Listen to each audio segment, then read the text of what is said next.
యేసయ్యతో స్నేహం ప్రారంభించగలిగితే కొండలను వదిలేస్తాం. స్తోత్రం చెప్పండి. హల్లెలూయా. వదిలేవా? నీ కొండ వదిలేవా?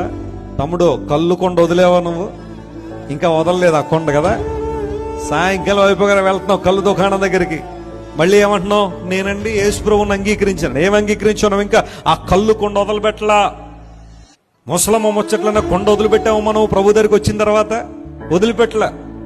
ఆ గాసిపింగ్ అనేది కొంతమందికి ఎంత ఇష్టం అంటే, ఎవరి గురించైనా మరొకరు ఎవరైనా చెబుతూ ఉంటే ఎంత ఆనందం వేసేస్తుందో కొంతమందికి, ఎంత సంతోషపడిపోతారో.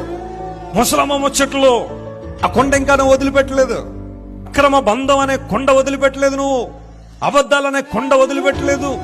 మోసయుక్తమైన పనులు, మోసయుక్తమైన ఆలోచనలు, వ్యర్థమైన చూపులు, చేతలు, క్రియలనే కొండలు వదిలిపెట్టలేదు. కానీ సమరయ స్త్రీ చేసిన పని ఏంటో తెలుసా?